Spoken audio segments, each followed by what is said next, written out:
अगर आप पाकिस्तान में रहते हैं तो उसका एक फ़ायदा ये है कि आपको दौरे जहालियत की तारीख़ पढ़ने की कोई ज़रूरत पेश नहीं आएगी। यानी कि यूरोप के डार्क टाइम्स हो जाएं या इंसान जब जहालत की तारीकी में डूबा हुआ था, उन वक्तों की तारीख़ पढ़ने की अगर बात हो तो वो पढ़ने की ज़रूरत नहीं है। उसकी वजह यह है कि आपके आसपास जो चल रहा है वो डार्क एजेस ही हैं।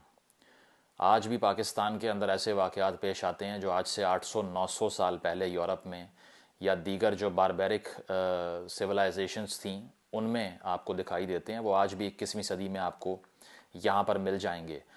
वो वक्त यूरोप का जिसमें वो एक दूसरे की गर्दन काट रहे थे, खून बहा रहे थे, खोपड़ियों के मीनार बना रहे थे, ख़वातीन के ऊपर काले जादू का इल्ज़ाम लगा के उनको ज़िंदा जला रहे थे। इसके अलावा फ़िरका परस्ती की वजह से एक दूसरे की नस्लें ख़त्म कर रहे थे।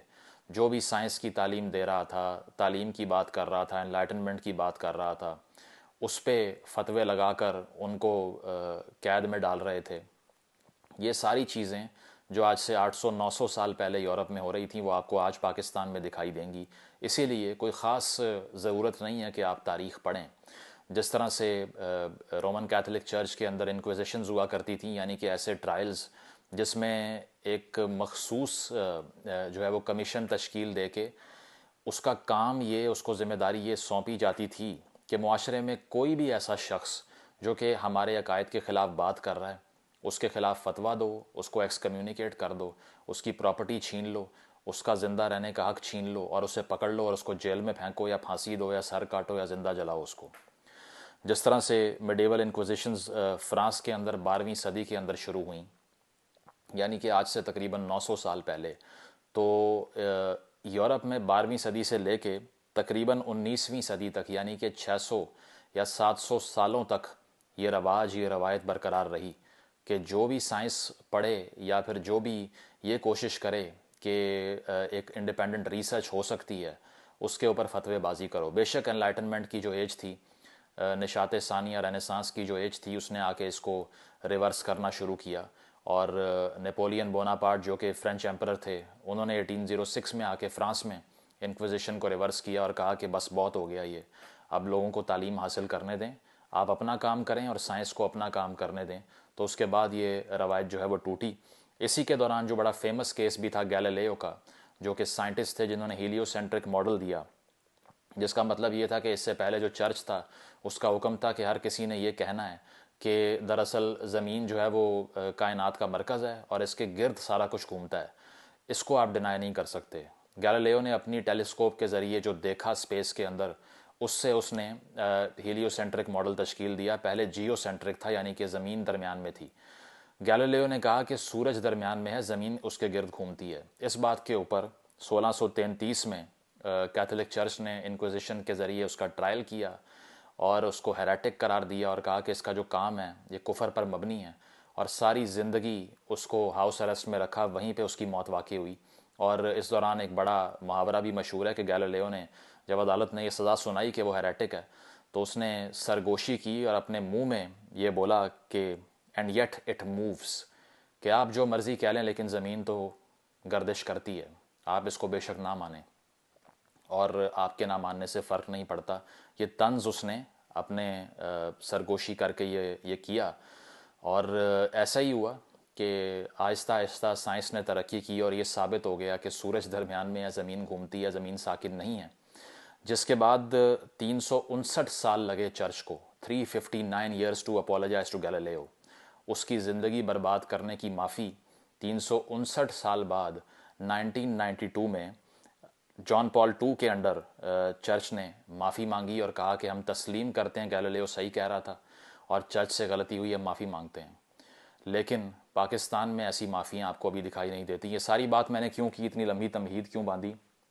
वो इसीलिए बांधी कि आज से 4 से 5 रोज़ पहले सोशल मीडिया पे एक वीडियो गर्दिश करती है जो कि पाकिस्तान के KPK के इलाके बन्नू की है। इस वीडियो में नज़र क्या आ रहा है? नज़र ये आ रहा है कि असिस्टेंट प्रोफेसर ऑफ बायोलॉजी, जिन्होंने ज़ूलॉजी में PhD कर रखी है, जिनका नाम प्रोफेसर शेर अली है, वो गवर्नमेंट कॉलेज बन्नू में पढ़ाते हैं। उनका कसूर ये था कि ख़वातीन के हकूक़ के ऊपर एक सेमिनार रखा उन्होंने, और वो इसलिए रखा कि कुछ लोकल मुल्ला जो थे वो पहले एहतजाज कर रहे थे कि ख़वातीन की तालीम नहीं होनी चाहिए, इनको बाहर नहीं आना चाहिए, और हमें इनके लिबास पे एतराज़ है। हालांकि आप मुझे बता दें कि बन्नू के अंदर आपको कौन सी ऐसी खातून दिखाई दी है जिसने बिकिनी पहनी हुई है, या आप खुद जाकर देख लीजिए कि वहाँ पे कौन से ऐसे लिबास पहने जा रहे हैं जो शायद यूरोप में भी कभी ना देखे हों किसी ने। लेकिन चूंकि औरत की एग्जिस्टेंस पे ही एतराज़ है, उसके वजूद के ऊपर ही आपको गुस्सा चढ़ जाता है कि ये ज़िंदा क्यों फिर रही है, और ये बच्चे पैदा करने की मशीन बनने के अलावा कोई और काम क्यों कर रही है, ये डिग्री क्यों ले रही है। इसीलिए उस एहतजाज के बदले प्रोफेसर शेर अली ने, क्योंकि वो अंदर से दर्द दिल रखने वाला एक आदमी है जो ख़ातून को इंसान समझता है, तो उसने गलती ये की कि एक सेमिनार रखा। और उस सेमिनार का टॉपिक क्या था? Women's rights in Islam and constitution. तो इस्लाम की रूह से ही वो ख़वातीन के हकूक़ बता रहा था और आइन की रूह से बता रहा था। इस पर बन्नू के जो लोकल मुल्ला हैं उनको इतना गुस्सा चढ़ा कि उन्होंने अपने निर्गे में लेके उसको एक पूरी कॉन्फ्रेंस रखी। डीसी ऑफिस के अंदर बैठे वो डिप्टी कमिश्नर जो कि रियासत का मुलाजिम है, जो कि रियासत को रिप्रेजेंट करता है, जिसका काम ये है कि इन मुल्लाओं के वायलेंस से शेर अली की तरह के लोगों को बचाते, उसी की जो है वो दहलीज़ पे जाके इन मुल्लाओं ने एक पूरा स्टेज सजाया, शेर अली को दरमियान में खड़ा किया और उससे एफिडेविट लिया। एफिडेविट लिया यानी कि स्टैम्प पेपर के ऊपर लिखवाया कि दोबारा से वो ये गुस्ताखी नहीं करेंगे, इसके साथ साथ थ्योरी ऑफ एवोल्यूशन भी नहीं पढ़ाएंगे। और इस दौरान शेर अली साहब से क्या क्या मनवाया गया डंडे के ज़ोर पे, ये ज़रा सुनिए, फिर इस पे बात करते हैं। हमने रजीनामे के कुछ पॉइंट्स लेके है, इकरारनामे के। सनफ औरत की अकल सनफ मर्द की बनिस्बत कम है, लिहाजा इस हक को हर्फ आखिर समझता हूँ। इस तरह हर किस्म के सेक्स की आज़ादी को शरआम हराम समझता हूँ। शरीयत इलाही के खिलाफ जितनी भी साइंसी और अकली अफकारात नज़रियात है, इनको तमाम बातिल समझता हूँ। जैसे डार्विन का नज़रिया है, और इस पर मैं और तौबा और माफ़ी का ऐलान करता हूँ। तो सुन लिया आपने कि शेर अली साहब से ये कहलवाया जा रहा है कि मैं इस बात को तस्लीम करता हूँ कि औरत की जो अकल है वो मर्द से कम है। ये 21वीं सदी में एक पीएचडी प्रोफेसर, एक डेमोक्रेसी जो कि वैसे तो एपरेंट डेमोक्रेसी है, उस मुल्क के अंदर खड़े होके ये कह रहा है कि इस मुल्क की 51% पॉपुलेशन अहमकों और दिमागी नाबालगों पर मबनी है। ख़ातून तो सोच ही नहीं सकती, उसके तो दिमाग के अंदर भेजा होता ही नहीं है, खाली होता है वो। इसीलिए मैं ये कहता हूँ, ये इकरार करता हूँ एफिडेविट के ऊपर कि ख़ातून का दिमाग नहीं होता और वो इन्फीरियर होती है मर्द से। शर्म नहीं आती लोगों को कि इतनी आसानी से ये बातें करके वो they get away with that, nobody touches them at all, nobody holds them accountable for humiliating our women. Maths level के ऊपर ख़वातीन की तजलील करने को यहाँ पे लॉड किया जाता है। आप इस वीडियो के नीचे कमेंट्स देख लें, नारेबाजी हो रही है, खुशी मना रहे हैं। और दूसरा वो ये कहता है कि मैं डार्विन का नज़रिया इर्तिका पढ़ाने से भी तौबा करता हूँ। अब पहली बात तो ये है कि बोर्ड ऑफ एजुकेशन के ऑफिशियल करिकुलम का ये हिस्सा क्यों है अगर पढ़ा नहीं सकते। दूसरी बात ये है कि ये कोई नहीं कहता कि आप उसको सच मान लें, लेकिन अगर आपने साइंस पढ़नी है तो साइंस के लेक्चर के दौरान साइंस ही होनी चाहिए। अगर आपने एक फिक्स्ड लेंस से तमाम साइंसेस को देखना है और ये कहना है कि ये तो सिर्फ थ्योरी है, तो भाई ग्रेविटी भी थ्योरी है। फिर छत से छलांग मार के ऊपर क्यों नहीं जाते, तुम नीचे क्यों गिरते हो? आपको किसने कहा कि आप डार्विन के नज़रिया इर्तिका के ऊपर ईमान ले आएँ? Why can't you separate your ideology with scientific realm? यही तो मसला चला आ रहा है। 500-600 साल हो चुके हैं मुसलमानों को मार खाते हुए कि उन्होंने अमेलगम बना रखा है। उन्होंने ये कसम खा रखी है कि हमने मिक्स करके ही रहना है, सियासत के अंदर, समाजियात के अंदर, पॉलिटिक्स के अंदर, इसके अलावा सोशल बिहेवियर के अंदर, एजुकेशन के अंदर, साइंस के अंदर। अपने अकायद को जब तक हम मिक्स नहीं करेंगे वो सही हो ही नहीं सकते, जो कि साबित भी नहीं है इस्लामिक हिस्ट्री से। What could you say about the golden age of Islam जो कि चल रही थी पहले? उस दौरान क्या सारे कुफरिया हरकतें कर रहे थे? इब्न अल हैशम भी कुफरिया हरकतें कर रहा था बैठा हुआ। जो कि यूरोप का जो डार्क पीरियड था, ये उससे पहले की बात कर रहा हूँ, 8th सेंचुरी से 11th सेंचुरी तक पीक थी मुस्लिम साइंस की। उसके बारे में क्या ख्याल है इन मुल्लाओं का? और ये सारा कुछ अगर आप करवा रहे हैं किसी से जबरी तौर पे, उसका रिजल्ट क्या निकलेगा? क्या आपको लगता है शेर अली ने दिल से मान लिया होगा कि औरत इन्फीरियर होती है? क्या मिला इससे आपको? जो ईरान में मिल रहा है वही मिला ना आपको कि 30-40% वहाँ की यूथ वैसे ही ये कहती है कि we don't identify with any religion because of this treachery, because of this suppression of free thought. अगर तो आप सच बोल रहे हैं तो आप इनसिक्योर हो ही नहीं सकते। मैंने अगर यहाँ आकर एक बात कर दी है, मुझे ये ख़तरा नहीं है कि इस बात को कौन रिफ्यूट करेगा या इसके ख़िलाफ़ कौन बोलेगा, बोलता रहे। अगर मैंने सच बोला है, मुझे क्या परवाह उससे। वो कोटेशन है ना कि truth is like a lion, you don't have to defend it, let it loose and it will defend itself. सच जो है वो एक शेर की तरह होता है, आपको शेर की हिफाजत करने की ज़रूरत नहीं है, उसको खुला छोड़ दें, वो अपनी हिफाजत खुद करना जानता है। अगर आप वाकई समझते हैं कि आप सच बोल रहे हैं तो आप इनसिक्योर नहीं हो सकते बिल्कुल भी, because you deep down acknowledges that if I am speaking truth I am not insecure at all, anybody can say anything about it, it stands as truth. तो आपका तो बिहेवियर ही ट्रूथफुल बिहेवियर के कॉन्ट्ररी नज़र आता है यहाँ पे। यही वजह है कि जब हम बात करते हैं कि इस मुल्क में साइंसी तरक्की नहीं होती तो कहा जाता है कि हमने थोड़ी रोका है साइंसदानों को कि वो करें रिसर्च जाके, हमने थोड़ी रोका है कि रिसर्च पेपर ना लिखें। तो आपका मसला ये है कि आप सोसाइटी को इंटेलेक्चुअली पुलिस करते हैं। फिर आप कहते हैं कि साइंसदानों का काम है साइंस करना, हम तो उनको नहीं रोक रहे, अगर वो डफर हैं और कोई डेवलपमेंट नहीं होती तो हम पे ब्लेम ना करें। क्यों ना करें आपके ऊपर ब्लेम जनाब, आपके ऊपर ही ब्लेम करना बनता है। उसकी वजह यह है कि आप इंटेलेक्चुअल डेवलपमेंट के रास्ते में सबसे बड़ा रोड ब्लॉक हैं। स्कूल लेवल के ऊपर आप बच्चों को ऐसा ब्रेन वॉश करते हैं कि वो डिफ्रेंशिएट ही नहीं कर पाते रिलीजियस रेल्म में और साइंटिफिक रेल्म के अंदर। आप सेपरेट ही नहीं रख पाए इसको। स्टेट की एम्पावरमेंट पॉसिबल ही नहीं है 21वीं सदी में साइंटिफिक डेवलपमेंट के बगैर। जो साइंस के मैदान में हमारी सूरत हाल है, ज़रा उसकी रुदाद अगर मैं आपको सुनाऊं तो पहले 24 ममालिक रिसर्च एंड डेवलपमेंट में जो आते हैं उसमें से एक भी मुस्लिम कंट्रीज़ नहीं है। Not even a single Muslim country in top 24 R&D के अंदर।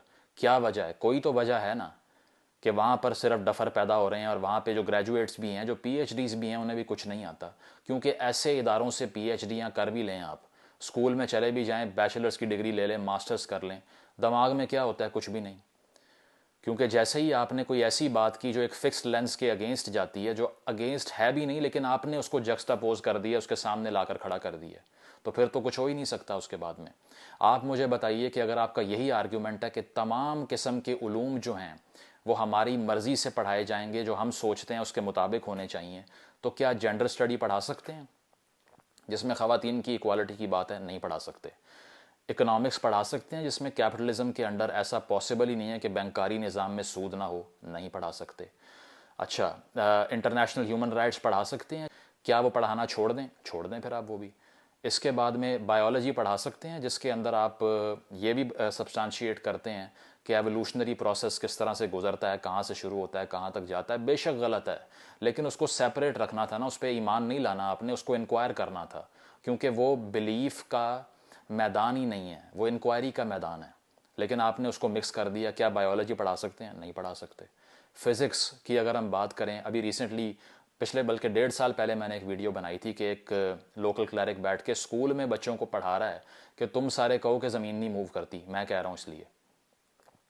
फिज़िक्स पढ़ा सकते हैं? नहीं पढ़ा सकते। तो बंद कर दें यूनिवर्सिटीज़ सारी, कॉलेज बंद करें, स्कूल बंद करें, यूनिवर्सिटीज़ बंद करें, और इन लोगों से, इनकम्पिटेंट लोगों से जिनको कुछ नहीं पता, इनसे डिक्टेशन लें कि हमने क्या सोचना, क्या पढ़ना है, क्या नहीं करना। क्योंकि सिर्फ ये नफ़रत से भरपूर हैं, ये डायलॉग नहीं करते और इन्हें नहीं पता कि अगर किसी को कन्विंस करना है तो ये तरीका नहीं है कि जमगट्ठा बना के खड़े हो जाओ और दरमियान में उसको खड़ा करो, एफिडेविट लो और फिर उससे जो है ना वो ज़बरदस्ती अपनी बात बनवा लो। क्या इससे साबित ये होता है कि ये आपको इस्लाम ने बताया? नहीं, अपना आपका ट्विस्टेड मॉडल है। वो जीनियोलॉजी ऑफ मॉरल्स में नीचे ने कहा था ना कि priests are the most evil enemies. Why? Because they are the most important. Because of their importance hatred grows in them to monstrous and uncanny proportions. The truly great haters in a world history have always been priests. दुनिया की तारीख में सबसे ज़्यादा नफ़रत करने के जो कैपेबल है ना, वो यही क्लर्जी है। उसकी वजह यह है कि अंदर से इनसिक्योर हैं, इसलिए, जो कि नहीं होना चाहिए उनको। जहाँ भी फ्री थॉट होती है वहाँ पे आपके आइडियाज़ भी स्ट्रेंथन होते हैं ना, एक डिबेट चलती है उधर। If you think that you are standing on the right thing, let it happen. और जो भी कोई बात करता है उसे करने दीजिए, इनसिक्योरिटी किस बात की है? तो आपने साइंसी तरक्की के रास्ते में एक ऐसा रोड ब्लॉक खड़ा कर दिया है कि ये मुआशरा जो है वो इंटेलेक्चुअली फ्रीज्ड है स्टेज के ऊपर। वो इसीलिए कि आपकी एफर्मेशन के बगैर, आपकी वैलिडेशन के बगैर यहाँ कुछ नहीं हो सकता। हम अपने नोबेल लॉरिएट्स के साथ जो करते रहे हैं वो भी आपके सामने है। फिज़िक्स के अंदर इस मुल्क की तारीख में एक आदमी ने नोबेल प्राइज़ जीता, उसको भी डीमोनाइज करके, जलील करके यहाँ से निकाल दिया। आज तक उसका नाम लेने नहीं देते। पिछला दौर मियाँ नवाज शरीफ का, उसके अंडर इस्लामाबाद की एक यूनिवर्सिटी के एक डिपार्टमेंट का नाम उसके नाम पे रखा। एहतजाज शुरू हो गया पार्लियामेंट के अंदर और जगहों पे कि आप कैसे कर सकते हैं ये। तो आप तो सिर्फ थूकते आए हैं उन लोगों के ऊपर जो कि कोई तरक्की की साइंसी सोच की बात कर रहे थे। औरत को इंसान मानना, अभी तक आप इस पे कन्विंस नहीं हुए कि वो भी इंसान है। ओवरऑल सूरत हाल हम देखें तो पाकिस्तान का ये जो R&D के लिहाज से ममालिक हैं, इसमें 42वां नंबर है 42, हालांकि पॉपुलेशन में ये टॉप 5-6 में आता है माशाल्लाह, ठीक है। इसके अलावा साइंटिफिक पब्लिकेशंस की बात करें, टॉप 10 कंट्रीज़ में एक भी मुस्लिम कंट्री नहीं है। क्या वजह है? यही वजह है, यही प्रॉब्लम है, ये जो आपको वीडियो में दिखाई दी है ना शेर अली साहब के साथ जो हुआ है। इसके अलावा नोबेल प्राइजेस की 122 साल तारीख में सिर्फ 3 मुस्लिम नोबेल लॉरिएट्स हैं साइंस की फील्ड के अंदर। सिर्फ 3 ऐसे मुस्लिम साइंसदान हैं जिन्होंने साइंसी मैदान में नोबेल इनाम जीता है। लेकिन 22% नोबेल प्राइजेस जो टोटल मिले हैं उसमें से 22% सिर्फ जूस को मिले हैं। 214, 1.5 अरब की आपकी आबादी 122 सालों में 3 जीतती है, और वो लाखों की आबादी में है सिर्फ। और वो कितने जीते? 214 नोबेल इनाम। करे मुकाबला इस मैदान में उनका, अगर आपको सिर्फ लगता है कि तलवार और गोली और बंदूक के अलावा कुछ और करना आपको आता है, यहाँ करके दिखाए ना कुछ अचीव करना है आपने। तो ये चीज़ है कि 8वीं से 13वीं सदी तक आप बिल्कुल ठीक जा रहे थे। उस वक्त आप फिज़िक्स में भी आगे थे, केमिस्ट्री में भी आगे थे, सोशल साइंस में भी आगे थे, फ़लसफ़े की बात हो रही थी, ठीक है। इसके अलावा अब्बासिड्स के अंडर जो रेजिम थी उसके अंडर साइंस की कितनी डेवलपमेंट हुई आप पढ़ें। तो इशू यही है कि इन्होंने एक ऐसी इंटरप्रिटेशन इख्तियार कर दी और उसका नाम इस्लाम रख दिया जो कि अटरली काउंटर प्रोडक्टिव है। कोल्ड वॉर की जो फॉरेन पॉलिसी गोल है उसको अचीव करने के लिए जो एक लॉट तैयार किया इन्होंने, ये माइंडलेस लॉट है। अगर पाकिस्तान ने आगे बढ़ना है तो वो शेर अली की तरह के लोग उसको आगे बढ़ा सकते हैं, जो उसके आसपास खड़े हैं वो कुछ नहीं कर सकते। उसकी वजह यह है कि उनका काम सिर्फ ये है कि दूसरों को सोचने से रोकें, अपना सोल्यूशन कोई प्रोवाइड करना नहीं आता। It is totally humiliating on the part of the state of Pakistan that they have utterly failed to protect the scientific inquiry in this country. Covid के दौरान खुलेआम लोग यहाँ टीवी पे आके तकरीरें कर रहे थे कि औरतों की वजह से यहाँ पे कोविड फैला है, कोई रोकने वाला नहीं है उनको। तो जब तक हम सूडो साइंस से बाहर नहीं आते, जब तक हम इंक्वायरी के रास्ते में रोड़े अटकाते जाएंगे, जब तक हम साइंटिफिक डेवलपमेंट की तरफ नहीं जाएंगे, जितनी मर्जी बड़ी फौजें आप यहाँ तैयार कर लें, भूखे मरते रहेंगे यहाँ पे। ये तभी ख़त्म होगा जब आप फ्री थॉट को पिनअपने देंगे, जब वो तरीका इख्तियार करेंगे जो कि इंसानी तारीख़ में होता आया है। रेफर्मेशन वहाँ पर हुई, यहाँ पर होने नहीं दी जाती, इसीलिए कि पता है कि फिर हमारे हाथ से इक़्तिदार निकल जाएगा। ये सिर्फ़ और सिर्फ ताकत की भूख है, इसमें कोई भी मज़हब का ताल्लुक़ नहीं है जो ये लोग आपके साथ कर रहे हैं। इन्होंने हॉस्टेज बना रखा है आप लोगों को दिमागी तौर पे। इससे तभी निकलेंगे जब इनके ख़िलाफ़ बात कर सकें और इन्हें बता सकें कि आप जबरी तौर पे हमें सोचने पर मजबूर ना करें।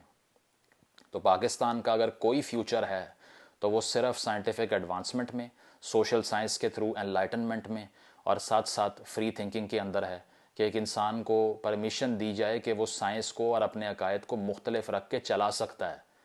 ये एक दूसरे के ख़िलाफ़ ये चीज़ें नहीं हैं, ना इनको एक दूसरे के सामने खड़ा करें। बिलीफ का ताल्लुक ही नहीं है। मैंने नहीं लाना डार्विन के ऊपर ईमान, और ना मुझे रिक्वायरमेंट है इस चीज़ की। मैं अपना काम करूँगा, घर जाऊँगा और अपने अकायद अपने तक रखूँगा। लेकिन यहाँ ये करने इसलिए नहीं देते कि ये चीज़ उनको ताकत देती है। इससे ये ताकत ड्रॉ करते हैं, रूल करते हैं, सियासतदानों को डराते हैं और वजारतें लेते हैं और फ़ंड खाते हैं सिर्फ। तो इसको अगर आपने रोकना है तो आपको इस तरह के बिहेवियर के ख़िलाफ़ बोलना पड़ेगा। और शेर अली साहब को हम तो सलूट पेश करते हैं जिन्होंने ऐसे मुआशरे में औरत की बराबरी की बात की जहाँ पर औरत को सिर्फ जानवर के अलावा कुछ समझता कोई नहीं है। Thank you.